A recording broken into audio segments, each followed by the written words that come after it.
ಸ್ನೇಹಿತರೆ ನಮಸ್ಕಾರ. ನಾನು ನಿಮ್ಮ ಮಳವಳ್ಳಿ ಸೂರಿ. ಸ್ನೇಹಿತರೆ, ಇತ್ತೀಚೆಗೆ ಒಬ್ಬ ವೈದ್ಯರ ಆತ್ಮಹತ್ಯೆ ಪ್ರಕರಣ ನೀವು ಎಲ್ಲ ಪತ್ರಿಕೆಗಳು ಮತ್ತು ಟಿ ವಿಗಳಲ್ಲಿ ನೋಡೇ ಇರ್ತೀರಿ ಸ್ನೇಹಿತರೆ. ರಕ್ಷಿತ್ ಎಂಬ 30 ವರ್ಷದ ಆಯುಷ್ ವೈದ್ಯರು, ಅಂದರೆ ಆಯುರ್ವೇದಿಕ್ ವೈದ್ಯರು ಇದೇ ಒಂದು ಜಾಗದಲ್ಲಿ ಆತ್ಮಹತ್ಯೆ ಮಾಡ್ಕೊಂಡಿರ್ತಾರೆ ಅಂತ ಜೂನ್ 26ನೇ ತಾರೀಕು ಅಥವಾ 27ನೇ ತಾರೀಕು ನೀವು ಎಲ್ಲರೂ ಪೇಪರಲ್ಲಿ ಓದಿರ್ತೀರ ಸ್ನೇಹಿತರೆ. ನೋಡಿ, ನಾನು ಅದೇ ಜಾಗಕ್ಕೆ ಬಂದಿದ್ದೀನಿ. ಇದು ನೋಡ್ತಾ ಇದ್ರಲ್ಲ, ಇದೆಲ್ಲ ಒಂದು ಕಾವೇರಿ ನದಿಯ ತಟದಲ್ಲಿದ್ದೀವಿ ಸ್ನೇಹಿತರೆ. ನೋಡಿ, ನಾನು ನಿಂತಿರುವಂಥ ಜಾಗ ಬೆಂಗಳೂರು ದಕ್ಷಿಣ ಜಿಲ್ಲೆ ಮತ್ತು ಮಂಡ್ಯ ಜಿಲ್ಲೆಯ ಗಡಿ ಭಾಗದಲ್ಲಿ ಬರುತ್ತೆ ಸ್ನೇಹಿತರೆ. ಈ ಜಾಗದಲ್ಲಿ ಈ ಒಬ್ಬ ವೈದ್ಯರಾದಂಥ ಶ್ರೀಯುತ ರಕ್ಷಿತ್ ಅವರು ಆತ್ಮಹತ್ಯೆ ಮಾಡಿಕೊಂಡ್ರು ಅಂತ ಸಾಕಷ್ಟು ವರದಿಗಳನ್ನ ಕೆಲವರು ನೋಡೇ ಇರ್ತೀರಿ ಸ್ನೇಹಿತರೆ. ನಾನು ಈ ವಿಚಾರವಾಗಿ ನನ್ನ ಒಬ್ಬ ನಂಬಿಕಸ್ಥ ಬಾತ್ಮೀದಾರ ಕರೆ ಮಾಡಿದ್ದ. ಇದು ಆತ್ಮಹತ್ಯೆ ಅಲ್ಲ, ಇದು ವ್ಯವಸ್ಥಿತವಾಗಿ ಕೊಲೆ ಮಾಡಲಾಗಿದೆ, ಇದರಿಂದ ಹಣಕಾಸಿನ ವ್ಯವಹಾರ ಇದೆ ಅಂತ ಒಬ್ಬ ಹುಡುಗ ನನಗೆ ಕರೆ ಮಾಡಿದ್ದ ಸ್ನೇಹಿತರೆ. ನಾನು ಅದನ್ನು ಅಷ್ಟು ಸೀರಿಯಸ್ ಆಗಿ ಕನ್ಸಿಡರ್ ಮಾಡಿರಲಿಲ್ಲ. ಆದರೆ ರಕ್ಷಿತ್ ಅವರ ತಿಥಿ ಕಾರ್ಯ ಮದ್ದೂರು ತಾಲೂಕಿನ ಮೆಣಸಿಗೆರೆ ಗ್ರಾಮದಲ್ಲಿ ಇದ್ದಾಗ ನಾನು ಆ ತಿಥಿ ಕಾರ್ಯಕ್ರಮ ಹೋಗಿ ಅಟೆಂಡ್ ಮಾಡಿ ಆ ಕುಟುಂಬಸ್ಥರನ್ನ ಮಾತಾಡಿಸಿದಾಗ ಒಂದಷ್ಟು ಕುತೂಹಲಕಾರಿ ಸಂಗತಿಗಳು ಹೊರಗಡೆ ಬಂದವು ಸ್ನೇಹಿತರೆ. ನೋಡಿ, ರಕ್ಷಿತ್ ಅವರ ದೇಹ ಬಿದ್ದಿದ್ದಂಥ ಜಾಗ ನೋಡಿ ಇದೆ. ಇಲ್ಲಿ ಒಂದಷ್ಟು ಗಿಡಗಳಿದೆಯಲ್ಲ, ಗಿಡಗಳ ಪಕ್ಕದಲ್ಲಿ ರಕ್ಷಿತ್ ಅವರ ದೇಹ ಇತ್ತು ಸ್ನೇಹಿತರೆ. ನೋಡಿ, ರಕ್ಷಿತ್ ಅವರ ಬಿಲಾಂಗಿಂಗ್ಸ್ಗಳೆಲ್ಲ ಇದ್ದದ್ದು ನೋಡಿ ಈ ಜಾಗದಲ್ಲಿ. ರಕ್ಷಿತ್ ಅವರ ಬಿಲಾಂಗಿಂಗ್ಸ್ ಎಲ್ಲ ಇದ್ದದ್ದು ನೋಡಿ ಈ ಜಾಗದಲ್ಲಿ. ಇಲ್ಲಿ ಮರೆಯಾಗಿರುವಂಥ ಸ್ಥಳ ಇದೆ. ರಕ್ಷಿತ್ ಅವ್ರಿಗೆ ಸಂಬಂಧಪಟ್ಟ ಒಂದಷ್ಟು ಮೊಬೈಲು, ಕೀ ಇತ್ಯಾದಿ ವಸ್ತುಗಳೆಲ್ಲ ಇದ್ದದ್ದು ನೋಡಿ ಈ ಜಾಗದಲ್ಲಿ. ಆದರೆ ಅವರ ದೇಹ ಸಿಕ್ಕಿರೋದು ಇಲ್ಲಿ. ಅಂದರೆ ಅವರು ನಾಪತ್ತೆಯಾಗಿದ್ದು ಸ್ನೇಹಿತರೆ ದಿನಾಂಕ 23/6/2026. ಆದರೆ ಅವರ ದೇಹ ಪತ್ತೆಯಾಗಿದ್ದು 26ನೇ ತಾರೀಕು ಸ್ನೇಹಿತರೆ. ಇಲ್ಲಿ ಸಾಕಷ್ಟು ಕುತೂಹಲಕಾರ ಅಂಶಗಳಿವೆ. ಮತ್ತು ಈ ವಿಡಿಯೋನ ಮಿಸ್ ಮಾಡ್ದೇ ಕಡೆ ತನಕ ನೋಡಿ. ಈ ಸ್ಟೋರಿನ ಬೆನ್ನತ್ತಿ ಹೊರಟಾಗ ಸಾಕಷ್ಟು ಕುತೂಹಲಕಾರಿ ವಿಚಾರಗಳು ಕೂಡ ಬೆಳಕಿಗೆ ಬಂದಿದೆ. ಇಲ್ಲಿ ಇದೇ ಜಾಗದಲ್ಲಿ ನಿಮಗೆ ಇನ್ನೊಂದು ಅಂಶ ಹೇಳ್ಬಿಡ್ತೀನಿ ನೋಡಿ. ರಕ್ಷಿತ್ ಅವರು ಆತ್ಮಹತ್ಯೆ ಮಾಡ್ಕೊಳ್ಳುವಂಥ ಪ್ರಯತ್ನ ಪಟ್ಟಿದ್ದಿದ್ರೆ ಅವರ ಎಲ್ಲ ಬಿಲಾಂಗಿಂಗ್ಸ್ ಇದ್ದದ್ದು ಈ ಮರೆಯಾಗಿರುವಂಥ ಈ ಬಂಡೆ ಮರೆ ಇರುವಂಥ ಜಾಗದಲ್ಲಿ. ಆದರೆ ಅವರು ಇಲ್ಲೇ ತಮ್ಮ ಪ್ರಾಣನ ಬಿಟ್ಟಿರಬೇಕಾಗಿತ್ತು. ಆದರೆ ಅವರು ಇಲ್ಲಿ ಯಾವುದೋ ಮಾತ್ರೆ ಮತ್ತು ವಿಷದ ಬಾಟಲು ಇತ್ಯಾದಿ ಇತ್ತು ಅಂತ ಹೇಳ್ತಾರೆ. ಆದರೆ ಅವರು ದೇಹ ನೋಡಿ ಇಲ್ಲಿಂದ ಹಿಡಿದು ಸ್ವಲ್ಪ ದೂರ ಈ ಬೆಟ್ಟ ಗುಡ್ಡದಲ್ಲಿ ಇಳಿದು, ಅಂದರೆ ಈ ಬಂಡೆ ಮೇಲಿಂದ ಇಳಿದು ಅವರು ಇಲ್ಲಿ ಬಂದು ಪ್ರಾಣ ಬಿಟ್ಟಿದ್ದಾರೆ ಅಂತಂದರೆ ನನಗೆ ವಿಷಯ ಏನು ತೋಚುತ್ತೆ ಅಂತಂದರೆ ಆತ ಬದುಕುವಂಥ ಪ್ರಯತ್ನ, ಅಂದರೆ ತನ್ನ ಪ್ರಾಣನ ಉಳಿಸ್ಕೊಳ್ಳುವಂಥ ಪ್ರಯತ್ನದಲ್ಲಿ ಇಲ್ಲಿಂದ ನಡ್ಕೊಂಡು ಬಂದು ಅಲ್ಲಿ ಬಿದ್ದು ಪ್ರಾಣ ಬಿಟ್ಟಿರ್ಬೋದು ಅಂತ ಗೆಸ್ ಸ್ನೇಹಿತರೆ. ಅದು ಸತ್ಯನೂ ಇರ್ಬೋದು, ಸುಳ್ಳು ಇರ್ಬೋದು, ಗೊತ್ತಿಲ್ಲ. ಆದರೆ ಹೆಚ್ಚಿನ ತನಿಖೆಯಿಂದ ಸತ್ಯ ಹೊರಬೇಕಾಗಿರೋದು ನಮ್ಮ ಪೊಲೀಸ್ ತನಿಖೆಗಳಿಂದ. ಆದರೆ ಪೊಲೀಸ್ನವರು ಆತ್ಮಹತ್ಯೆ ಅಂತ ಈಗಾಗಲೇ ಶರ ಬರೆದ್ಬಿಟ್ಟಿದ್ದಾರೆ ಸ್ನೇಹಿತರೆ. ನೋಡಿ, ಮುತ್ತತ್ತಿಯಲ್ಲಿ ದೇವಸ್ಥಾನಕ್ಕೆ ಬಂದಂಥ ಜನಗಳು ಸ್ನಾನ ಮಾಡುವಂಥ ಜಾಗದಲ್ಲಿದ್ದೀನಿ. ಏನು 23ಕ್ಕೆ ಇಲ್ಲೊಂದು ಅನಾಹುತ ಆಗಿತ್ತು. ನಿಮಗೆಲ್ಲರಿಗೂ ಗೊತ್ತೇ ಇದೆ. 4-5 ಜನ ಸೆಲ್ಫಿ ತೆಗೆಯೋಕ್ಕೋಸ್ಕರ ಬಂದು ಇಲ್ಲಿ ಪ್ರಾಣ ಕಳ್ಕೊಂಡ್ರು ಸ್ನೇಹಿತರೆ. ನೋಡಿ, ಆದ ಸ್ನಾನಘಟ್ಟದ ಬಳಿ ಇದೆ ನಾನು, ಕಾವೇರಿ ನದಿಯ ಸ್ನಾನಘಟ್ಟದಲ್ಲಿ. ರಕ್ಷಿತ್ ಅವರು 23ನೇ ತಾರೀಕು ಬಂದಿದ್ರಾ ಅಥವಾ 24ಕ್ಕೆ ಬಂದಿರಾ ಅಂತ ನಾವು ಪೋಸ್ಟ್ ಮಾರ್ಟಮ್ ರಿಪೋರ್ಟ್ ನೋಡಿ ಹೇಳ್ಬೋದು ಸ್ನೇಹಿತರೆ. ಅದಕ್ಕೂ ಮೊದಲೇ ಅವ್ರದ್ದು ಯಾವ ದಿನ ಯಾವ ಟೈಮ್ಗೆ ಪ್ರಾಣವಾಗಿದೆ ಅಂತ ಪೋಸ್ಟ್ ಮಾರ್ಟಮ್ ರಿಪೋರ್ಟ್ ಹೇಳುತ್ತೆ. ಅಲ್ಲಿವರೆಗೂ ನಾವು ಅವರ ಪ್ರಾಣ ಹೋಗಿರುವಂಥ ಸಮಯನ ಹೇಳೋಕ್ಕಾಗಲ್ಲ. ಆದರೆ ಈ ಜಾಗಕ್ಕೆ ಏನಕ್ಕೆ ಕರ್ಕೊಂಡ್ಬಂದಿದ್ದೇನೆ ಅಂದರೆ ಸ್ನೇಹಿತರೆ, ರಕ್ಷಿತ್ ಅವರು ತಮ್ಮ ಬೈಕನ್ನ ನೋಡಿ ಇದೇ ಜಾಗದಲ್ಲಿ ನಿಲ್ಲಿಸಿದ್ರು. ನಿಮಗೆ ಬೈಕು ಕೂಡ ಕಾಣಿಸ್ತಿದೆ ನೋಡಿ. ಆದರೆ ಇಲ್ಲಿ ಕುತೂಹಲಕರ ಅಂಶ ಏನು ಅಂತಂದರೆ, ಅವರು ಬೈಕನ್ನು ಹ್ಯಾಂಡಲ್ ಲಾಕ್ ಮಾಡಿ ಹೆಲ್ಮೆಟ್ನೂ ಕೂಡ ಜಾಗರೂಕತೆಯಿಂದ ಲಾಕ್ ಮಾಡಿದ್ದಾರೆ ಸ್ನೇಹಿತರೆ. ನೋಡಿ, ಒಬ್ಬ ವ್ಯಕ್ತಿ ಆತ್ಮಹತ್ಯೆ ಮಾಡ್ಕೊಳ್ಳೋನು ಆ ರೀತಿ ಹೆಲ್ಮೆಟ್ನ ಲಾಕ್ ಮಾಡಬೇಕು ಅಂತ ಯೋಚನೆ ಮಾಡ್ತಾನೆ ಅನ್ನೋದೇ ಅದನ್ನು ನಾನು ನಂಬಲಿಕ್ಕೆ ಸಾಧ್ಯ ಆಗ್ತಾಯಿಲ್ಲ ಸ್ನೇಹಿತರೆ. ಆತ ಇಲ್ಲಿ ಬೈಕ್ ನಿಲ್ಲಿಸಿದಾನೆ, ಇಲ್ಲಿ ಆತ ಒಬ್ಬನೇ ಬಂದಿದ್ನ. ಆದರೆ ಅದಕ್ಕೂ ಮುಂಚೆ ಯಾರಾದರೂ ಬಂದು ಇಲ್ಲಿ ಅವ್ರಿಗೋಸ್ಕರ ಕಾಯ್ತಾ ಇದ್ರಾ? ಆ ವ್ಯಕ್ತಿ ಯಾರು? ಇಲ್ಲಿಂದ ನೋಡಿ ಇಲ್ಲಿ ಕಾಣ್ತಾ ಇದೆಯಲ್ಲ, ಇದೇ ಝೂಮ್ ಮಾಡಿ ತೋರಿಸಿದ್ವಿ ನೋಡಿ. ಆ ನೇರದಲ್ಲಿ ಒಂದಷ್ಟು ಮರಗಳ ಗುಂಪಿದೆಯಲ್ಲ, ಅದೇ ಜಾಗದಲ್ಲಿ ರಕ್ಷಿತ್ ಅವರು ತಮ್ಮ ಕೊನೆ ಉಸಿರೆಳೆದಿರುವಂಥ ಸ್ಥಳ ಅದೇ ಸ್ನೇಹಿತರೆ. ಬನ್ನಿ ಸ್ನೇಹಿತರೆ, ನಾನು ಇವಾಗ ನಿಮ್ಮನ್ನು ರಕ್ಷಿತ್ ಅವರ ಒಂದು ತಾಯಿ ಮತ್ತು ಅವರ ಸೋದರ ಮಾವನ್ನ ಮಾತಾಡ್ಸ್ಲಿಕ್ಕೆ ಅಂತ ಮೆಣಸ್ಕೆರೆ ಗ್ರಾಮಕ್ಕೆ ಹೋಗ್ತಾ ಇದ್ದೀನಿ. ಮದ್ದೂರು ತಾಲೂಕು ಮೆಣಸ್ಕೆರೆ ಗ್ರಾಮಕ್ಕೆ ಹೋಗ್ತಾ ಇದ್ದೀನಿ. ಬನ್ನಿ ಅವ್ರು ಏನು ಹೇಳ್ತಾರೆ ಅಂತ ಕೇಳಿಸ್ಕೊಳ್ಳಿ. ನಮಸ್ಕಾರ ಯಜಮಾನ್ರೆ. ನಮಸ್ಕಾರ ಸರ್. ನಿಮ್ಮ ಹೆಸರು? ಕೆ ಮಾದೇವ್. ಯಾವ ಊರವರು? ಮೆಣಸ್ಕೆರೆ. ಏನು ಇವಾಗ ಒಂದು ವೈದ್ಯರಾಗಿ ಒಂದು ಸಾವನ್ನಪ್ಪಿದಾರಲ್ಲ ರಕ್ಷಿತ್ ಅವರು, ಏನಾಗಬೇಕು ನಿಮ್ಗೆ? ಅವರು ನಮ್ಮ ತಂಗಿ ಮಗನಾ? ನನಗೆ ಒಂದಷ್ಟು ಜನ ಮಾಹಿತಿ ಕೊಟ್ಟರು, ಆ ಹುಡುಗಂದು ಕೊಲೆ ಆಗಿದೆ, ಆತ ತುಂಬ ಒಳ್ಳೆ ವ್ಯಕ್ತಿ, ಸಂತೋಷವಾಗಿದ್ದ, ನೆಮ್ಮದಿಯಾಗಿ ಬದುಕ್ತಾ ಇದ್ದ. ಒಂದು ಹಣಕಾಸಿನ ವ್ಯವಹಾರದಲ್ಲಿ ಯಾರೋ ಒಬ್ಬ ವ್ಯಕ್ತಿ, ಅವರ ಬಂಧುಗಳಲ್ಲಿ ಒಬ್ಬ ವ್ಯಕ್ತಿ ಮೆಡಿಕಲ್ ಸ್ಟೋರ್ ಯಾರೋ ಇಕ್ಕೊಟ್ಟಿದ್ರಂತೆ. ಆ ಹಣಕಾಸಿನ ವ್ಯವಹಾರದಲ್ಲಿ ಈ ಹುಡುಗನ್ನ ಕರ್ಕೊಂಡು ಹೋಗಿ ಮುತ್ತತ್ತಿ ಒಂದು ಕಾಡಲ್ಲಿ ಮರ್ಡರ್ ಮಾಡಿದ್ದಾರೆ ಅಂತ ಒಂದು ನನಗೆ ಮಾಹಿತಿ ಬಂತು. ನಿಜನ ಸ್ವಾಮಿ ಇದು? ಅದು ಸತ್ಯ. ಈ ವಿಚಾರವಾಗಿ ನೀವು ದೂರು ಕೊಟ್ಟಿದ್ದೀರಾ? ಕೊಟ್ಟಿದ್ದೀವಿ. ಏನು ಕ್ರಮ ತಗೊಂಡಿದ್ದಾರೆ ಪೊಲೀಸ್ನವರು? ಏನೂ ಇಲ್ಲ, ಇನ್ನೇನು ಕ್ರಮ ತಗೊಂಡಿಲ್ಲ? ಇನ್ನೂ ತಗೊಳ್ಳಿಲ್ಲ. ಹುಡುಗಂದು ದೇಹ ನಿಮ್ಗೆ ಸಿಕ್ತಾಗ ಕೊಳ್ತೋಗಿತ್ತ? ಅದು ಮೊಖವೆಲ್ಲ ಕೊಳ್ತೋಗಿತ್ತು. ಮೊಖ ಮನಗಿತ್ತು ಏನ. ಸತ್ತು ಎಷ್ಟು ದಿನ ಆದ್ಮೇಲೆ ಸಿಕ್ತು ದೇಹ? ನಮಗೆ 4 ದಿನ. ಮಂಗಳವಾರ ಶುಕ್ರವಾರ ಸಿಕ್ತು. ಧನ್ಯವಾದ. ನಮಸ್ಕಾರ ತಾಯಿ. ನಮಸ್ಕಾರ. ನಿಮ್ಮ ಹೆಸರು? ಅನ್ನಪೂರ್ಣ MK. ಏನು ಇತ್ತೀಚೆಗೆ ತೀರ್ಕೊಂಡ್ರಲ್ಲ ನಿಮ್ಮ ಮಗ ರಕ್ಷಿತ್ ಅವರು, ಅವರು ಎಷ್ಟು ವರ್ಷಗಳಿಂದ ವೈದ್ಯರಾಗಿ ಪ್ರಾಕ್ಟೀಸ್ ಮಾಡ್ತಾ ಇದ್ರು? ಅವ್ರು 5 ವರ್ಷ ಆಯ್ತು. 5 ವರ್ಷ ಆಯ್ತಾ? ನನಗೆ ನಿಮ್ಮ ಊರಲ್ಲೂ ಮತ್ತೆ ಸಾಕಷ್ಟು ಕಡೆ ನನಗೆ ಒಂದು ಜನ ಏನು ಹೇಳ್ತಾ ಇದ್ದಾರೆ ಅಂತಂದ್ರೆ, ಆ ಹುಡುಗಂದು ಆತ್ಮಹತ್ಯೆ ಅಲ್ಲ ಸರ್, ಆತ್ಮಹತ್ಯೆ ಮಾಡ್ಕೊಳ್ಳುವಂಥ ಹುಡುಗನೇ ಇಲ್ಲ, ಅವನು ಕೊಲೆ ಮಾಡಿದ್ದಾರೆ ಅವನ್ನ ಅಂತ ಹೇಳ್ತಾ ಇದ್ದಾರೆ. ಇದ್ರ ಬಗ್ಗೆ ನಿಮ್ಮ ಅಭಿಪ್ರಾಯ ಎಂತ? ನಿಜ, ಕೊಲೆ ಮಾಡಿರೋದು ನಿಜ, ಅವರೇನೆ ಸರ್. ಯಾರು ಕೊಲೆ ಮಾಡಿರ್ಬೋದು?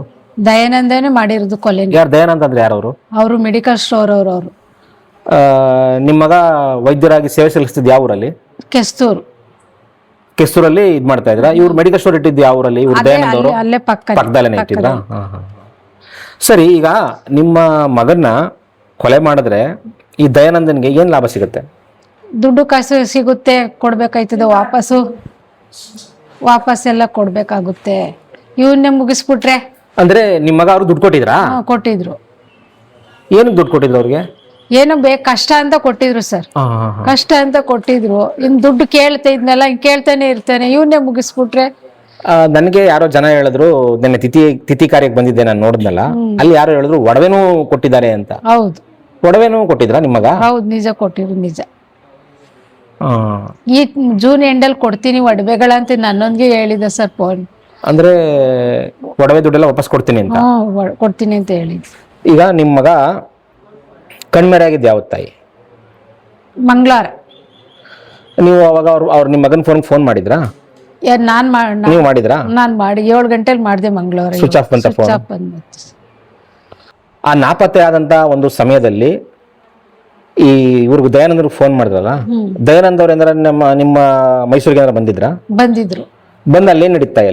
ಅಲ್ಲಿ ಏನು ಮಿಸ್ಸಿಂಗ್ ಆಗವನೆ, ಎಲ್ಲೋ ಹೊರಗಡೆ ಹೋಗವನೆ, ಏನು ಹೇಳಿಲ್ಲ, ಸ್ವಿಚ್ ಆಫ್ ಮಾಡ್ಕೊಂಡವನೆ. ನಾನ್ ಫೋನ್ ಮಾಡಿದ್ರು ಕಣವ, ಎಲ್ಲ ಬರ್ಬೋದೇನೋ ಅನ್ನೋ ಒಂದು ಹೇಳಿದ್ರು. ಮಾಡ್ತಾ ಇದೀನಿ, ಅವ್ನ್ ಸಿಕ್ಕಿಲ್ಲ ಅಂತ ಹೇಳ್ಬಿಟ್ಟು ಅಷ್ಟೇ ಮಾತಾಡಿದೀನಿ. ಈಗ ನಿಮ್ಮ ಹುಡುಗಂದು ದಫನ್ ಆಗಿದೆ ಎಷ್ಟನೇ ತಾರೀಕು? ಶುಕ್ರವಾರ 9-10 ಗಂಟೆಯಲ್ಲಿ ಸರ್. ಫಸ್ಟ್ ಟೈಮ್ ಆಗಿ ಮಂಡ್ಯದಲ್ಲಿ ಮಾಡಷ್ಟರಲ್ಲಿ 10 ಗಂಟೆ ಆಯ್ತು.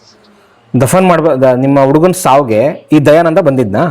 ಬಂದಿಲ್ಲ ಸರ್.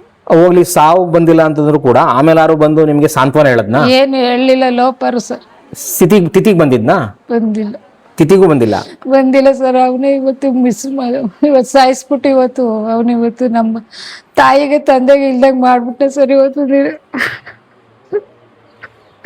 ಮಗ ಇಲ್ದಂಗೆ ಮಾಡ್ಬಿಟ್ಟಲ್ಲ ಸರ್. ಅವನು ಹೆಂಗ ಜೀವನ ಮಾಡ್ತಿದ್ರು, ಇಷ್ಟು ಮೋಸ ಮಾಡಬಾರ್ದು ತಾಯಿಗೆ. ಅವನು ಒಬ್ಬ ಮಗ ತಾನೆ ಸರ್. ಈ ತರ ಮಕ್ಳು ಭವಿಷ್ಯನ ಹಾಳು ಮಾಡ್ತಾರೆ ಸರ್, ದುಡ್ಡುಗೋಸ್ಕರ ಏನ್ ಬೇಕಾದ್ರೂ ಮಾಡ್ಬೋದು. ಅಲ್ಲಿಗೆ ನಿಮ್ಮ ಹುಡುಗ ಒಳ್ಳೆ ಮನಸ್ಸಿಂದ ಕೊಟ್ಟಂತ ದುಡ್ಡೇ ಅವ್ನ ಸಾವು ಕಾರಣ? ಹೌದು, ನಿಜ. ಅವನ್ ಸಾವು ಅದೇ ಕಾರಣ ಆಯ್ತು.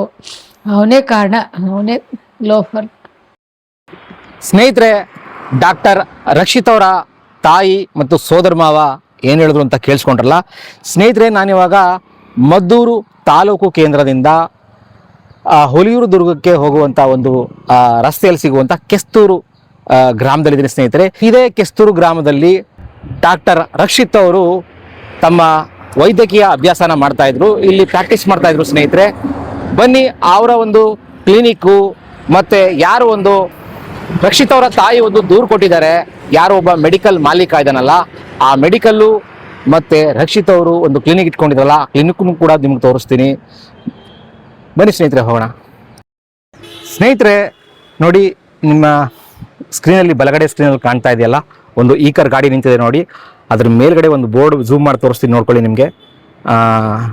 ನಂಜುಂಡೇಶ್ವರ ಮೆಡಿಕಲ್ಸ್ ಮತ್ತು ಅಮ್ಮ ಕ್ಲಿನಿಕ್ ಅಂತ.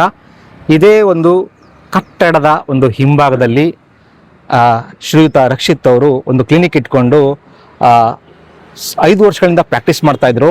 ಮತ್ತು ರಕ್ಷಿತ್ಗೆ ಎಂಥ ಒಂದು ಒಳ್ಳೆಯ ಮನಸ್ಸಿತ್ತು ಅಂತಂದರೆ, ಹಿರಿಯ ಹೆಣ್ಣುಮಕ್ಕಳುಗಳು, ಹಿರಿಯ ನಾಗರಿಕರುಗಳು ಯಾರೇ ಚಿಕಿತ್ಸೆಗೆ ಬಂದರೆ ಅವ್ರ ಹತ್ರ ತುಂಬ ಕನಿಷ್ಠವಾದಂಥ ಹಣ ಇಸ್ಕೊಂಡು ಚಿಕಿತ್ಸೆ ನೀಡ್ತಾ ಇದ್ರು ಅಂತ ಇಲ್ಲಿ ಸಾಕಷ್ಟು ಜನಗಳು ಹೇಳಿದ್ರು. ಈ ವ್ಯಕ್ತಿ ಅಗಲಿಕೆಯಿಂದ ಸಾಕಷ್ಟು ಜನ ಈ ಭಾಗದಲ್ಲಿ ಕಂಗಾಲಾಗಿದ್ದಾರೆ. ಯಾಕೆ ಅಂತಂದರೆ ಒಬ್ಬ ಒಳ್ಳೆ ವೈದ್ಯ ನಮಗೆ ತುಂಬ ಕಡಿಮೆ ದುಡ್ಡಿಸ್ಕೊಂಡು ಉತ್ತಮವಾದಂಥ ಚಿಕಿತ್ಸೆ ಕೊಡ್ತಾ ಇದ್ರು. ಆದರೆ ಅಂಥ ವೈದ್ಯರನ್ನು ನಾವು ಕಳ್ಕೊಂಡು ಅಂತ ಸಾಕಷ್ಟು ಜನ ಇಲ್ಲಿ ಒಂದು ಮಮ್ಮೂಲ ಮರುಗಿದ್ರು ಸ್ನೇಹಿತರೆ. ಈ ಮೆಡಿಕಲ್ ಮಾಲೀಕ ದಯಾನಂದ ಇದ್ದಾನಲ್ಲ, ಈತನ ಬಗ್ಗೆ ವಿಚಾರಿಸಿದಾಗ ಸಾಕಷ್ಟು ಈತನ ಬಗ್ಗೆ ಒಂದು ನೆಗೆಟಿವ್ ಆಗಿರುವಂಥ ವಿಚಾರಗಳೇ ಹೊರಗಡೆ ಬರ್ತಾ ಇದೆ. ಈತ ಒಬ್ಬ ಜೂಜ್ಕೋರ, ಇಸ್ಪೀಟು ಆಡ್ತಿದ್ದ ಅಂತಲೂ ಒಂದು ಮಾಹಿತಿ ಇದೆ. ಮತ್ತು ಸಾಕಷ್ಟು ಹಣಕಾಸು ಕಳ್ಕೊಂಡು ಸಾಕಷ್ಟು ಲಕ್ಷಾಂತರ ರೂಪಾಯಿ ಸಾಲ ಮಾಡಿಕೊಂಡು ಆ ಸಾಲಗಳನ್ನ ತೀರಿಸಲಿಕ್ಕೆ ಡಾಕ್ಟರ್ ರಕ್ಷಿತ್ ಅವ್ರ ಹತ್ರ ಸಾಕಷ್ಟು ಒಂದು 20 ಲಕ್ಷಕ್ಕೂ ಹೆಚ್ಚು ಹಣನ ಇಸ್ಕೊಂಡು ಆ ಹಣನ ಇದೇ ಜೂನ್ 30ನೇ ತಾರೀಕು ಹಿಂದಿರುಗಿಸ್ತೀನಿ ಅಂತ ಒಂದು ಭರವಸೆ ಕೊಟ್ಟಿದ್ದಂತೆ. ಆದರೆ ಆ ಭರವಸೆ ಈಡೇರಿಸುವ ಮೊದಲೇ 23/6/2026 ರಕ್ಷಿತ್ ಅವರ ಒಂದು ಸಾವಾಗಿದೆ ಸ್ನೇಹಿತರೆ. ಇಲ್ಲಿ ಒಂದಷ್ಟು ಸೂಕ್ಷ್ಮ ವಿಚಾರಗಳನ್ನ ನಾನು ಹೇಳಲಿಕ್ಕೆ ಇಷ್ಟಪಡ್ತೀನಿ ನೋಡಿ. ರಕ್ಷಿತ್ ಅವರು 22ನೇ ತಾರೀಕು ಮೈಸೂರಿನ ತಮ್ಮ ನಿವಾಸದಿಂದ ಇಲ್ಲಿಗೆ ಕರ್ತವ್ಯಕ್ಕೆ ಹಾಜರಾಗ್ತಾರೆ ಸ್ನೇಹಿತರೆ. ಇದೇ ಒಂದು ಕ್ಲಿನಿಕಲ್ಲಿ ನಿಮಗೆ ಆ ಕ್ಲಿನಿಕ್ದು ಒಂದು ವಿಡಿಯೋನ ನೋಡಿ ಬಲಗಡೆ ಸ್ಕ್ರೀನಲ್ಲಿ ಕಾಣ್ತಾ ಇದೆ. ಇಲ್ಲಿ 22ನೇ ತಾರೀಕು ಕೆಲಸ ಮುಗಿಸ್ಕೊಂಡು ಅವರು ತಮ್ಮ ಬಂಧುಗಳ ಮನೆಗೆ ಮದ್ದೂರು ತಾಲೂಕಿನ ಕೂಳ್ಗೆರೆ ಅನ್ನೋ ಗ್ರಾಮದಲ್ಲಿ ಹೋಗಿ ಅಲ್ಲಿ ಉಳ್ಕೊಂಡಿರ್ತಾರೆ ಸ್ನೇಹಿತರೆ. ಅವತ್ತು ಕೂಡ ಅವರ ಒಂದು ಮುಖದಲ್ಲಿ ಯಾವುದೇ ಒಂದು ಸೂತಕದ ಕಳೆ ಆಗಲಿ ಅಥವಾ ಇತ್ಯಾದಿಗಳಾಗಲಿ ಏನೂ ಇರಲಿಲ್ಲ ಸ್ನೇಹಿತರೆ. ಮೋಸ್ಟ್ಲಿ ಅವರು ಆ ರೀತಿ ಒಂದು ಆತ್ಮಹತ್ಯೆ ಮಾಡ್ಕೊಳ್ಳುವಂಥದ್ದು ಏನಾದ್ರು ಇದ್ದಿದ್ರೆ ಆ ಮುನ್ಸೂಚನೆ ಅವರ ಕುಟುಂಬಸ್ಥರಿಗೆ ಕೂಳ್ಗೆರೆಯಲ್ಲೇ ಸಿಕ್ಕಿರ್ತಿತ್ತು ಸ್ನೇಹಿತರೆ. ಆದರೆ ಆ ಒಂದು ಯಾವುದೇ ಒಂದು ರೀತಿ ಮುನ್ಸೂಚನೆ ಅವರಿಗೆ ಸಿಕ್ಕಿಲ್ಲ. ಮತ್ತೆ ರಕ್ಷಿತ್ ಅವರು ಈ ಒಂದು ಕೆಸ್ತೂರಿಂದ ಸುಮಾರು 70 ಕಿಲೋಮೀಟರ್ ದೂರದಲ್ಲಿರುವಂಥ ಮುತ್ತತ್ತಿಗೆ ಹೋಗಿ ಆತ್ಮಹತ್ಯೆ ಮಾಡ್ಕೊಳ್ಳುವಂಥ ಪ್ರಯತ್ನ ಪಟ್ಟಿದ್ದಾರೆ ಅಂತಂದರೆ ನಿಜಕ್ಕೂ ಒಂದು ನಂಬಲಿಕ್ಕೆ ಆಶ್ಚರ್ಯ ಆಗ್ತದೆ. ಯಾಕೆಂದರೆ ರಕ್ಷಿತ್ ಅವರಿಗೆ ಯಾವುದೇ ಒಂದು ದುರಭ್ಯಾಸಗಳಿರಲಿಲ್ಲ. ಅವರು ಯಾವುದೇ ಒಂದು ಡ್ರಿಂಕ್ಸ್ ಮಾಡೋದಾಗಲಿ, ಸ್ಮೋಕ್ ಮಾಡೋದಾಗಲಿ, ಇದು ಯಾವುದೇ ರೀತಿಯ ಒಂದು ದುರಭ್ಯಾಸಗಳಿರಲಿಲ್ಲ. ಮತ್ತು ಹಣದ ಬಗ್ಗೆ ಸಾಕಷ್ಟು ಒಂದು ಕಾಳಜಿ ಇರುವಂಥ ವ್ಯಕ್ತಿಯಾಗಿದ್ದ. ಹಣನ ದುಂದುವೆಚ್ಚ ಮಾಡ್ದೇ ಸಾಕಷ್ಟು ಹಣನ ಉಳಿಸುವಂಥ ವ್ಯಕ್ತಿಯಾಗಿದ್ದ. ಮತ್ತು 5 ವರ್ಷದ ವೈದ್ಯ ವೃತ್ತಿಯಿಂದ ಸಂಪಾದನೆ ಮಾಡಿರುವಂಥ ಹಣನ ಈ ಮೆಡಿಕಲ್ ಮಾಲೀಕನಿಗೆ ಕೊಟ್ಟಿದ್ದಾನೆ ಅಂತ ಒಂದು ಮಾಹಿತಿ ಇದೆ ಸ್ನೇಹಿತರೆ. ಸೊ ಹಾಗಾಗಿ ಇಲ್ಲಿ ಅನುಮಾನ ಎಲ್ಲ ಕಡೆಯಿಂದ ನೋಡಿದ್ರೆ ಅನುಮಾನ ಬಂದು ಈ ಮೆಡಿಕಲ್ ಮಾಲೀಕನ ಕಡೆಗೆ ಫೋಕಸ್ ಆಗ್ತದೆ. ಯಾಕೆ ಅಂತಂದರೆ ಕೊಟ್ಟಿರುವಂಥ ಹಣನ ವಾಪಸ್ ನೀಡಬೇಕಾಗತ್ತೆ ಅನ್ನೋ ಕಾರಣಕ್ಕೋಸ್ಕರ ಈ ವ್ಯಕ್ತಿನೇನಾರ ಕೊಲೆ ಮಾಡಿರ್ಬೋದಾ ಅಂತ ಒಂದು ಅನುಮಾನ ದಟ್ಟವಾಗಿ ಒಂದು ಕಾಡ್ತಾ ಇದೆ ಸ್ನೇಹಿತರೆ. ರಕ್ಷಿತ್ ಅವರ ಒಂದು ಮನೆಯಲ್ಲಿ ಇದ್ದದ್ದೇ ಇಬ್ರು, ಅವರ ತಾಯಿ ಮತ್ತೆ ರಕ್ಷಿತ್ ಅವರು ಮಾತ್ರ. ಅವ್ರ ತಂದೆನೂ ತೀರ್ಕೊಂಡಿದ್ರು. ಮತ್ತೆ ರಕ್ಷಿತ್ ಒಬ್ಬ ಅವರ ಕುಟುಂಬದ ಏಕೈಕ ಆಧಾರ ಆಗಿದ್ದ. ಅವರ ತಾಯಿಗೆ ಒಬ್ಬನೇ ಮಗನಾಗಿದ್ದ. ಈಗ ನೋಡಿ ಆ ವಂಶ ಒಂದು ನಿರ್ವಂಶ ಆದಂಗೆನೆ ಲೆಕ್ಕ. ಆದರೆ ರಕ್ಷಿತ್ ಅವರು ಆತ್ಮಹತ್ಯೆ ಮಾಡ್ಕೊಳ್ತಾರೆ ಅಂತಂದರೆ ಅವರ ಕುಟುಂಬಸ್ಥರಾಗಲಿ ಅವರ ಸ್ನೇಹಿತರಾಗಲಿ ಯಾರೂ ನಂಬಲಿಕ್ಕೆ ತಯಾರಿಲ್ಲ. ಯಾಕೆ ಅಂತಂದರೆ ರಕ್ಷಿತ್ ಅವರು ನಾನು ತೀರೋದ್ರೆ ನಮ್ಮ ತಾಯಿನ ಯಾರು ನೋಡ್ಕೊಳ್ತಾರೆ ಅಂತ ಯೋಚನೆ ಮಾಡುವಂಥ ಒಬ್ಬ ಸಹೃದಯ ಇರುವಂಥ ವ್ಯಕ್ತಿಯಾಗಿದ್ದ. ಯಾಕೆಂದರೆ ಇಲ್ಲಿ ಸಾಕಷ್ಟು ಹೆಣ್ಮಕ್ಳುಗಳಿಗೆ ತುಂಬ ಕಡಿಮೆ ಬೆಲೆಯಲ್ಲಿ ಅವನು ಚಿಕಿತ್ಸೆ ನೀಡ್ತಿದ್ದ. ಮತ್ತು ಆತನ ಕ್ಲಿನಿಕ್ ಹೆಸರು ಕೂಡ ಅಮ್ಮ ಕ್ಲಿನಿಕ್ ಅಂತ ನೋಡಿ ನಿಮಗೆ ಆ ಸ್ಕ್ರೀನಲ್ಲಿ ಕಾಣ್ತಾ ಇದೆ ಸ್ನೇಹಿತರೆ. ಇಲ್ಲಿ ರಕ್ಷಿತ್ ಅವರು ಇಲ್ಲಿಂದ ಅವತ್ತು 23ನೇ ತಾರೀಕು ಒಂದು ಫೋನ್ ಕರೆ ಬಂದಿದೆ ಅವರಿಗೆ ಸ್ನೇಹಿತರೆ. ಆ ಫೋನ್ ಕರೆ ಬಂದಾಗ ಅವರ ಮುಖದಲ್ಲಿ ಸಾಕಷ್ಟು ಬದಲಾವಣೆಗಳಾಯಿತು. ಅವ್ರ ಮುಖದಲ್ಲಿ ಒಂದು ದುಃಖದ ಒಂದು ಭಾವ ಮೂಡಿತು ಅಂತಲೂ ಕೂಡ ಇಲ್ಲಿ ನನಗೆ ಕೆಲವರು ಹೇಳಿದ್ರು ಸ್ನೇಹಿತರೆ. ಆದರೆ ಆ ಫೋನ್ ಕರೆ ಮಾಡಿದವರು ಯಾರು, ಆ ಫೋನ್ ಕರೆ ಮಾಡಿದವರು ಯಾವ ರೀತಿಲಿ ಅವ್ರನ್ನ ಇಲ್ಲಿಗೆ ಕರ್ಸ್ಕೊಳ್ಳುವಂಥ ಪ್ರಯತ್ನ ಮಾಡಿದ್ದಾರೆ, ಆಗೊಂದು ವೇಳೆ ಸುಳ್ಳು ಹೇಳಿ ಮುತ್ತತ್ತಿಗೆ ಅರ್ಜೆಂಟ್ ಬರಬೇಕು, ಏನೋ ನನಗೆ ಸಮಸ್ಯೆ ಆಗಿದೆ, ನನಗೇನೋ ಹೆಚ್ಚು ಕಡಿಮೆ ಆಗಿದೆ ಅಂತ ಯಾರಾದರೂ ಹೇಳಿ ಕರ್ಸ್ಕೊಂಡಿರ್ಬೋದಾ, ಪೊಲೀಸ್ನವರು ಆ ನಿಟ್ಟಲ್ಲೂ ಕೂಡ ಒಂದು ತನಿಖೆ ಮಾಡಬೇಕು ಅಂತ ನಾನು ಕೂಡ ಅವರಲ್ಲಿ ಆಗ್ರಹಿಸ್ತೀನಿ. ಇಲ್ಲಿಂದ ಹೊರಟಂಥ ರಕ್ಷಿತ್ ಅವರು ಮದ್ದೂರ್ಗೋಗಿ ದೊಡ್ಡಿ ಅಂದರೆ ಅವರ ಒಂದು ಗ್ರಾಮ ಇದೆಯಲ್ಲ, ಮೆಣಸಿಗೆರೆ ಗ್ರಾಮ, ಅವರ ತಾಯಿ ಊರು. ಆ ಗ್ರಾಮದ ಒಂದು ರಸ್ತೆ ಮೇಲಿಂದನೇ ಕಟ್ಟೆ ಮಾರ್ಗದಲ್ಲಿ ಅವರು ಹಲಗೂರು ತಲುಪಿದ್ದಾರೆ ಅಂತ ಒಂದು ಮಾಹಿತಿ ಇದೆ ಸ್ನೇಹಿತರೆ. ಆದರೆ ಹಲಗೂರು ಸರೌಂಡಿಂಗಲ್ಲಿ ಎಲ್ಲೂ ಕೂಡ ಯಾವುದೇ CCTV ಫುಟೇಜಲ್ಲೂ ಕೂಡ ಅವರು ಸೈಟ್ ಆಗಿಲ್ಲ. ಮತ್ತು ಮುತ್ತತ್ತಿಯ ಒಂದು ಆ ಒಂದು ಜಾಗದಲ್ಲೂ ಕೂಡ ಯಾವುದೇ ಒಂದು ಕ್ಯಾಮ್ರಾಗಳಿಲ್ಲ ಸ್ನೇಹಿತರೆ. ಮುತ್ತತ್ತಿಲಿ ನೀವು ಎಷ್ಟೋ ಅಂಗಡಿಗಳಿದೆ, ದೇವಸ್ಥಾನ ಇದೆ, ಮತ್ತು ಒಂದು ಕಾವೇರಿ ನದಿ ಇದೆಯಲ್ವಾ, ಅಲ್ಲೆಲ್ಲೂ ಕೂಡ ಒಂದು CCTV ಕ್ಯಾಮ್ರಾ ಇಲ್ಲ. ಅದಕ್ಕೆ ಏನು ಕಾರಣ ಅಂತಂದರೆ ಮುತ್ತತ್ತಿಗೆ ಒಂದು ಮೊಬೈಲ್ ಸೇವೆ ಇಲ್ಲ ಸ್ನೇಹಿತರೆ. ಮುತ್ತತ್ತಿಲಿ ಒಂದು BSNL ಟವರ್ ಕೂಡ ಹಾಕಿಲ್ಲ ಸ್ನೇಹಿತರೆ. ಆ ಕಾರಣಕ್ಕೋಸ್ಕರ ಅಲ್ಲಿ CCTVಗಳಿಲ್ಲ. ಬನ್ನಿ ಇವಾಗ ನಾನು ನಿಮಗೆ ಇನ್ನೊಂದಷ್ಟು ವಿಚಾರಗಳನ್ನ ಮುತ್ತತ್ತಿಲೇ ಹೇಳ್ಬಿಡ್ತೀನಿ ಸ್ನೇಹಿತರೆ. ನೋಡಿ, ನಿಮಗೆ ಬೋರ್ಡ್ ಕಾಣ್ತಾ ಇದೆ, ಕಾವೇರಿ ಅಭಯಾರಣ್ಯ ಹಲಗೂರು ವನ್ಯಜೀವಿ ವಲಯಕ್ಕೆ ಸುಸ್ವಾಗತ ಅಂತ ಬೋರ್ಡ್ ನೋಡ್ತಾ ಇದ್ರಲ್ಲ ಸ್ನೇಹಿತರೆ. ಇದು ಮುತ್ತತ್ತಿಗೆ ಹಲಗೂರು ಕಡೆಯಿಂದ ಬಂದು ಪ್ರವೇಶ ಆಗಬೇಕಾದ್ರೆ ಇರುವಂಥ ಒಂದು ಚೆಕ್ ಪೋಸ್ಟ್ ಇದೆ ಸ್ನೇಹಿತರೆ. ನೋಡಿ, ಇಲ್ಲಿ ಸಾಕಷ್ಟು ಅರಣ್ಯ ಇಲಾಖೆಯವರು ತಪಾಸಣೆಗಳನ್ನು ಮಾಡ್ತಾರೆ. ಆದರೆ ಮುಖ್ಯವಾಗಿ ತಪಾಸಣೆ ಮಾಡೋದವರು ಬಸ್ಗಳು ಮತ್ತು ಕಾರ್ಗಳನ್ನ ತಪಾಸಣೆ ಮಾಡ್ತಾರೆ ಹೊರತು ದ್ವಿಚಕ್ರ ವಾಹನಗಳನ್ನ ತಪಾಸಣೆ ಮಾಡಲ್ಲ.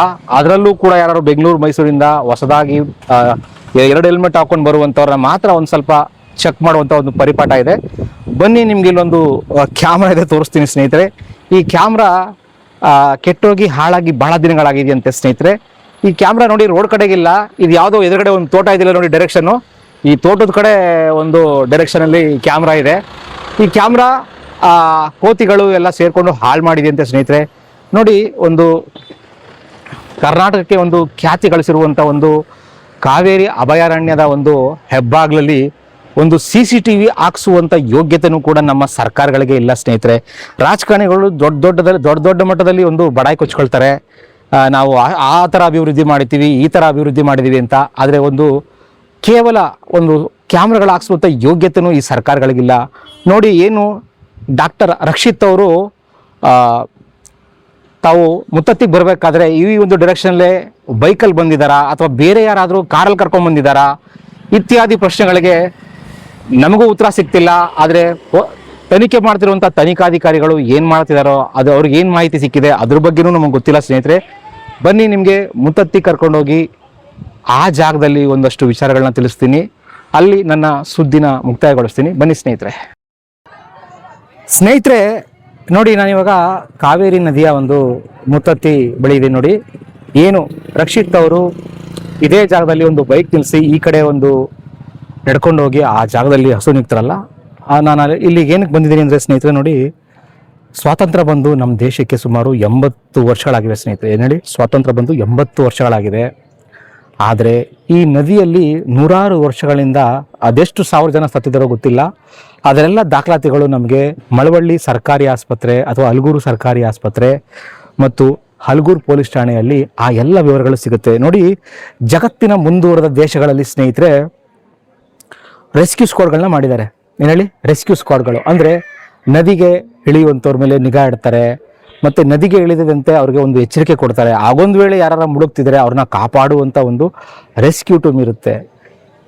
ಈ ಸ್ವಾತಂತ್ರ್ಯ ಬಂದು 80 ವರ್ಷ ಆಗಿದ್ರೂ ಕೂಡ ನಮ್ಮ ರಾಜ್ಯದ, ಅದರಲ್ಲೂ ನಮ್ಮ ಮಂಡ್ಯ ಜಿಲ್ಲೆಯ ಯಾವೊಬ್ಬ ರಾಜಕಾರಣಿಗೂ ಕೂಡ, ಅದರಲ್ಲೂ ನಮ್ಮ ಮಳವಳ್ಳಿ ತಾಲೂಕಿನ ರಾಜಕಾರಣಿಗಳಿಗೆ ಯಾರೊಬ್ಬರಿಗೂ ಕೂಡ ಇಲ್ಲೊಂದು ರೆಸ್ಕ್ಯೂ ಸ್ಕ್ವಾಡ್ ಮಾಡಬೇಕು, ಇಲ್ಲಿ ಜನಗಳ ಪ್ರಾಣನ ರಕ್ಷಣೆ ಮಾಡೋಕ್ಕೆ ಏನಾದರೂ ಒಂದು ವ್ಯವಸ್ಥೆ ಮಾಡಬೇಕು ಅಂತ ಯಾರೊಬ್ಬರಿಗೂ ಇದುವರೆಗೂ ಅನಿಸಿಲ್ಲ.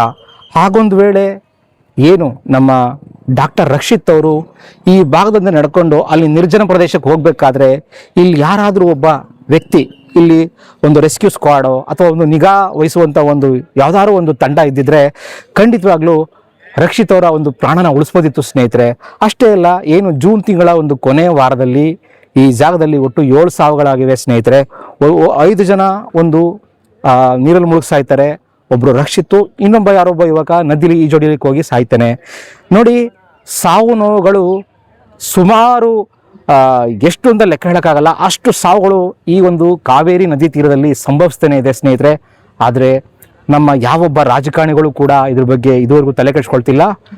ಇನ್ನಾದರೂ ಎಚ್ಚೆತ್ಕೊಂಡು ಇಲ್ಲೊಂದು ರೆಸ್ಕ್ಯೂ ಸ್ಕ್ವಾಡ್ನ ಮಾಡಿದ್ರೆ, ಅದರಲ್ಲೂ ಕಾವೇರಿ ನದಿ ಕೊಡಗಿಂದ ಹುಟ್ಟಿ ಕರ್ನಾಟಕನ ದಾಟುವರೆಗೂ ಕೂಡ ಎಲ್ಲೆಲ್ಲಿ ಒಂದು ಸೂಕ್ಷ್ಮವಾದಂಥ ಪ್ರವಾಸಿ ಕೇಂದ್ರಗಳಿದೆಯೋ ಅಲ್ಲೆಲ್ಲ ಒಂದು ರೆಸ್ಕ್ಯೂ ಸ್ಕ್ವಾಡ್ನ ಮಾಡಿದ್ರೆ ಒಂದು ಉದ್ಯೋಗನೂ ಸೃಷ್ಟಿಯಾಗತ್ತೆ, ಜನಗಳ ಒಂದು ಪ್ರಾಣನ ಉಳಿತದೆ. ಈ ನಿಟ್ಟಿನಲ್ಲಿ ಮಂಡ್ಯ ಜಿಲ್ಲಾಡಳಿತ, ನಮ್ಮ ರಾಜ್ಯ ಸರ್ಕಾರ ಮತ್ತು ಇವರೆಲ್ಲ ಕೂಡ ಒಂದು ಆಲೋಚನೆ ಮಾಡಿ ಜನಗಳ ಪ್ರಾಣ ಉಳಿಸೋದ ಕಡೆ ಗಮನ ಕೊಡಬೇಕು. ಏನಕ್ಕೆ ಅಂತಂದರೆ ಜನಪ್ರತಿನಿಧಿಗಳಿಗೆ ಜೆಟ್ ಸೆಕ್ಯೂರಿಟಿ, ಆ ಸೆಕ್ಯೂರಿಟಿ, ಈ ಸೆಕ್ಯೂರಿಟಿ ಅಂತ ಎಲ್ಲ ಸೆಕ್ಯೂರಿಟಿಗಳಿವೆ. ಆದರೆ ಅವರೆಲ್ಲರನ್ನು ಆರಿಸಿ ಕಳಿಸುವಂಥ ಜನಸಾಮಾನ್ಯನಿಗೆ ಮಾತ್ರ ಯಾವುದೇ ರೀತಿಯ ಒಂದು ಪ್ರೊಟೆಕ್ಷನ್ ಇಲ್ಲ, ಯಾವುದೇ ರೀತಿಯ ಒಂದು ರಕ್ಷಣೆಗೆ ಬೇಕಾಗಿರುವಂಥ ಯಾವುದೇ ಒಂದು ವ್ಯವಸ್ಥೆಗಳು ಈ ಮುತ್ತತ್ತಿಯ ಒಂದು ಕಾವೇರಿ ನದಿ ತೀರದಲ್ಲಿ ಇಲ್ವೇ ಇಲ್ಲ ಸ್ನೇಹಿತರೆ. ಇನ್ನೊಂದು ವಿಚಾರ ಏನು ಅಂತಂದರೆ ಸ್ನೇಹಿತರೆ, ಈ ಮುತ್ತತ್ತಿ ಇಲ್ಲಿ ಇರುವಂಥ ಯಾವ ಅಂಗಡಿಗಳಲ್ಲೂ CCTVಗಳಾಗಲಿ ಕ್ಯಾಮ್ರಾಗಳಾಗಲಿ ಯಾಕಿಲ್ಲ ಅಂತಂದರೆ ಈ ಊರಿಗೆ ಒಂದು ಮೊಬೈಲ್ ಟವರ್ ಇಲ್ಲ ಸ್ನೇಹಿತರೆ. ಒಂದು ಮೊಬೈಲ್ ಟವರ್ ಇದ್ದರೆ ಆಟೋಮೆಟಿಕ್ ಆಗಿ ಎಲ್ಲ CCTVಗಳು ಕ್ಯಾಮ್ರಾಗಳು ಬಂದು ಇಲ್ಲಿ ಪ್ರವಾಸಿಗರ ನಡುವೆ ಸಾಕಷ್ಟು ಕೆಟ್ಟವರು ಬರ್ತಾರೆ, ಅವರೆಲ್ಲರನ್ನೂ ಒಂದು ಮಾನಿಟರ್ ಮಾಡುವಂಥ ಒಂದು ಅವಕಾಶ ಇರುತ್ತೆ ಸ್ನೇಹಿತರೆ. ಆದಷ್ಟು ಬೇಗ ಇಲ್ಲೊಂದು ಟವರ್ ನಿರ್ಮಾಣ ಆಗಿ ಇಲ್ಲಿ ಪ್ರತಿ ಕಡೆ ಒಂದು CCTVಗಳು ಹಾಕೋದ್ರಿಂದ ಇಲ್ಲಿ ನಡೆಯುವಂಥ ಅಸಹಜ ಸಾವುಗಳು ಮತ್ತು ಹತ್ಯೆ ಪ್ರಯತ್ನಗಳನ್ನ ಕೂಡ ಒಂದಷ್ಟು ನಿಗಾ ವಹಿಸ್ಬೋದು ಅಂತ ಒಂದು ನನ್ನ ಅನಿಸಿಕೆ ಸ್ನೇಹಿತರೆ.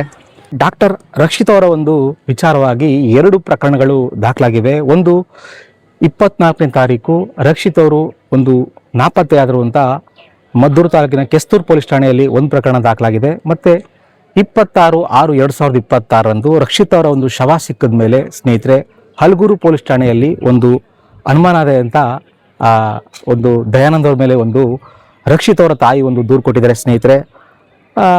ಈ ಒಂದು ಪ್ರಕರಣದಲ್ಲಿ ನನ್ನ ಒಂದು ಅಭಿಪ್ರಾಯ ಏನು ಅಂತಂದರೆ ಸ್ನೇಹಿತರೆ, ರಕ್ಷಿತ್ ಅವರ ಸಾವಿನ ರಹಸ್ಯನ ಆ ಪೋಸ್ಟ್ಮಾರ್ಟಮ್ ರಿಪೋರ್ಟ್ ಮಾತ್ರ ಹೇಳಬಲ್ಲದು. ಏಕೆಂತಂದರೆ ರಕ್ಷಿತ್ ಅವ್ರ ದೇಹ ಸಿಕ್ಕಿದ್ದು 3 ದಿನಗಳ ನಂತರ 72 ಗಂಟೆ ಮೇಲಾಗಿತ್ತು.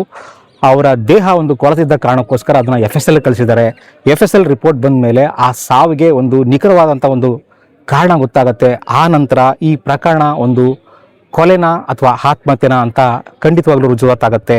ಆದರೆ ಮೇಲ್ನೋಟಕ್ಕೆ ಇಲ್ಲಿ ಕೊಲೆ ಆಗಿರ್ಬೋದು ಅಂತ ಅನಿಸ್ತಾ ಇದೆ ಸ್ನೇಹಿತರೆ. ಈ ಒಂದು ರಕ್ಷಿತ್ ಅವರ ಪ್ರಕರಣದಲ್ಲಿ ಸ್ನೇಹಿತರೆ FSL ರಿಪೋರ್ಟ್ ಒಂದು ನಿರ್ಣಾಯಕವಾದಂಥ ಒಂದು ಪಾತ್ರನ ವಹಿಸುತ್ತೆ. ಆದ್ದರಿಂದ FSL ರಿಪೋರ್ಟ್ ಬರೋವರೆಗೂ ನಾವು ಕಾಯಲೇಬೇಕು. ಮತ್ತು ಈ ಪ್ರಕರಣದಲ್ಲಿ ಒಂದು ನಿಷ್ಪಕ್ಷಪಾತವಾದಂಥ ತನಿಖೆ ನಡೆದು ರಕ್ಷಿತ್ ಅವರ ಒಂದು ಸಾವಿಗೆ ನ್ಯಾಯ ಸಿಗಲಿ ಅಂತ ನಾನು ಕೂಡ ಆಶಿಸ್ತೀನಿ.